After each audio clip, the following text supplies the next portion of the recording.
Welcome to the Jeff and the Bonch Show. I guess this is the debut of season 3. Hey, why not? We're back. We're Did you back. miss us? Probably not, right? With a vengeance. I don't know if with a vengeance. I don't know either. I think to begin, we're going to start with the big news, which is Darrelle Revis in a segment we like to call... Any ideas? Darrelle Revis is no longer with the Jets segment. So basically, Darrelle Revis, now a member of the Tampa Bay Buccaneers. If you're watching this, you probably know that. $96 million, $16 million, 6 years, none of it's guaranteed. It's a year at a time. Jets basically get the Bucs' first-round pick this year, the 13th. Pretty much nothing else. They get the third next year, third, fourth conditional. They would have got, I think, a third if he left for free agency anyway, so that's a wash. So pretty much it's Bucs get Revis, Jets get their 13th pick, and then that's the deal the Bucs are getting. So Yep. That's, I feel like, those are the facts, man. Correct. Right? Okay, so I know you're very passionate about this issue. So I'll let you start if you will. You seem like you're simmering like a volcano over here.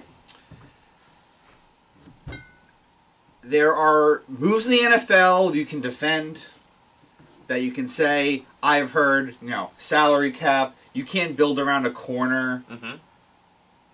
All this stuff about, oh, he's going to hold out again, the knee injury, all of that is total crap. This is one of the dumbest moves in NFL history. You have not a good corner, not a great corner, a generational corner. You find one of these guys once every 15 to 20 years.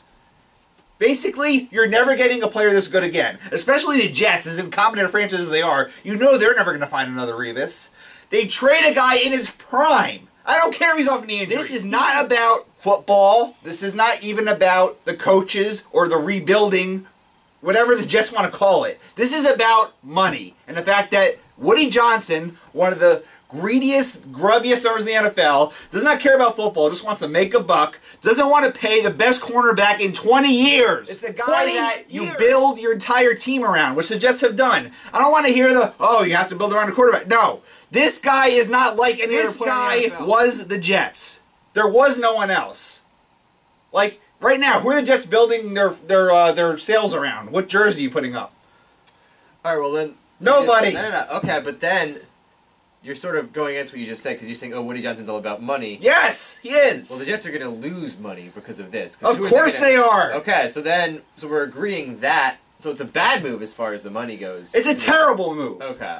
I will not defend this in any circumstances. Okay, so I'm going to play devil's advocate a little Go bit. ahead. I knew you were going to. You know I'm going to. Yeah, you have to. Now, I think you cannot play devil's advocate to, oh, it's a good thing overall. You can't. It's a bad thing overall.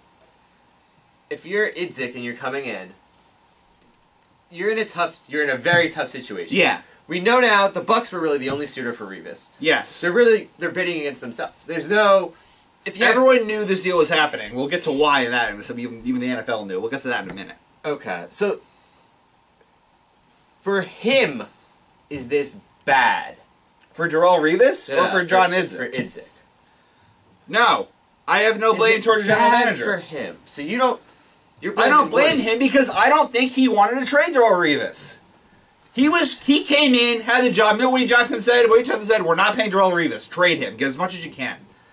It wasn't an option. It wasn't the general manager's decision. It wasn't Rex Ryan's decision. You notice no one is really in support of this. I know everyone has to show the company policy. Rex is like, oh yeah, we'll be fine.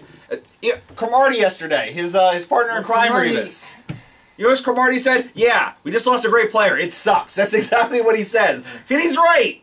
Why would you want to get rid of the best player on your team? Nobody wants to do that, ever. Well, the truth is with Idzik is he got put in a really tough spot. It's not. I don't blame the general manager whatsoever. It's not his fault. Because I think we can agree, at least, that the Jets, the way that things were, obviously they should have done whatever it took to keep him, but they were not going to get him after this year anyway.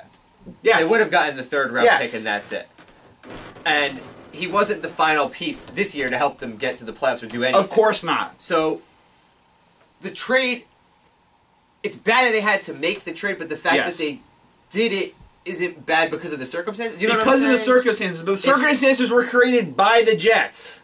Because their ex-general manager, Mike Tannenbaum, told Revis 2 years ago, this is a Band-Aid contract. We're going to renegotiate. But what it is the problem isn't the exact end result trade, which obviously it's bad if you just look at the trade. The problem is what made the trade have to happen. Yes. It was giving the money to Sanchez and Santonio Holmes.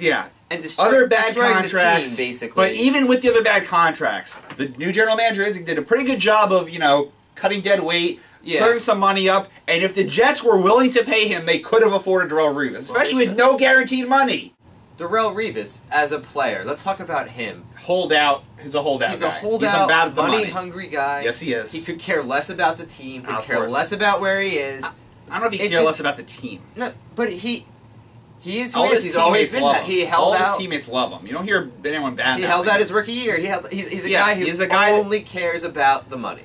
But he's one of those players. I understand that, but I can also understand wanting to get your worth at his level of yeah, but there's also talent. such a thing as loyalty and a hometown discount. He's always been one of those guys. There are a lot of elements to it, a lot of people to blame. I put most of them on Woody Johnson, a good amount of blame on Mike Tannenbaum, because he set this up with the contracts.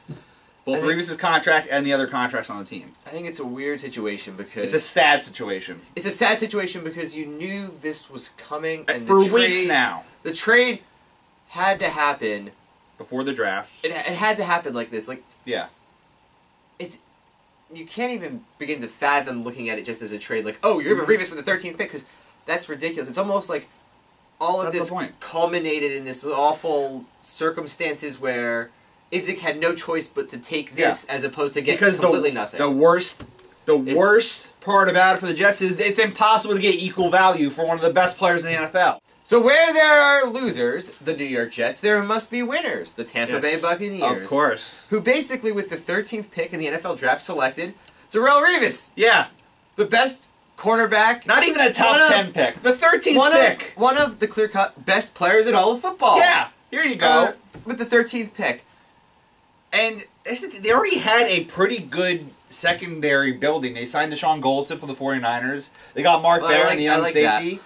Yeah, I like that too. Yeah. But what it was is because they needed this move because their secondary last year was awful. Yes, but they have a good one now. They have a great one now. What's weird about the Bucs is they have a great one because Darrelle Revis makes any secondary about twice as good as it really is. And they already signed a good safety in Deshaun Goldson. They had a young first-round draft pick from last year, Mark Barron, who looked pretty good last year. Well, it's building up. They're a defense to be reckoned with now. And what it is there any other division where you need that shutdown guy more? Oh, absolutely. I mean, the Falcons. Julio Jones, Roddy White. The Drew Brees show. Marquise Colston, whoever else is there with Drew Brees. Doesn't matter. Whoever Drew Brees throws to. And then you've got Steve Smith and the Panthers with Cam Newton. Darrelle Revis is going to help that team immensely because they already had a very good offense. They had Vincent Jackson, Josh Freeman. I mean, whatever, but... Hey, don't use Josh Freeman. I considered wearing my Bucs jersey, my Josh Freeman jersey today. And Doug Martin is a beast, too. So they're going to be... Vincent Jackson's there. I know. They're a good team all of a sudden next year. And they're in a tough division, though. They are in a tough division, but all of a sudden, that's looking like one of the best, if not the best divisions in football. Oh, absolutely. The Bucs went from, okay, they could make the playoffs, and now legitimate playoff contender. Because all it takes is a player like Darrelle Revis. And talk about a great deal, too, that if Revis stinks or he gets hurt, not on the team next year. It's fantastic. Yes. And the truth is, too, is that since it's $16 million a year, Revis is never going to hold out because he's not going to get more than... What's he going to get? $17 million? You're not going to get more than $16 million a year. That's like the tops for any player. Much. So that's what it is. It's a great deal for the Bucs. Of course. And one more fact we should bring up. In case the Jets fans want to think, oh, okay, he's in another conference, you don't have to worry about him anymore. Look at the schedule, week one. Who's coming to town? Yeah, well, the NFL, the schedule makers, the Jets didn't trick them. The point. That's the point. They didn't trick them. You couldn't even trick the NFL schedule makers because they knew that you were trading Revis to the Bucs, and what did they do? Bucs, Jets, in the Meadowlands, week one. So Jets fans get to see Darrelle Revis in a shiny new Bucs jersey, probably catching 2 pick sixes from Mark Sanchez. Thank you for watching the Jeff and the Bonch Show.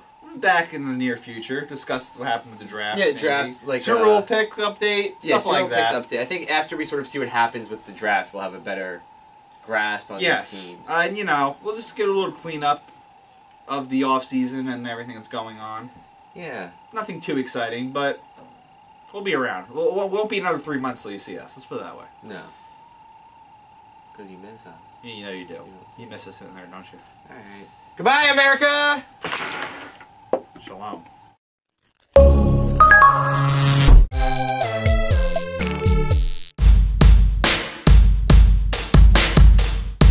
And also, no offense to places like, I guess, Minnesota. He gets to go to Tampa Bay, which is not the worst nice place area, to live. He doesn't have to go. He's not going to Minnesota. He's not going to Seattle. Yeah, he's not going to some place going that, to Green it's so Bay. undesirable to live. Oh, too bad. He's gonna have to go live in Tampa. Florida. Yeah. Oh man, I'm like 2 hours from Miami. Yeah, I'm sure it'll be sucks. awful for him. He makes out like a bandit.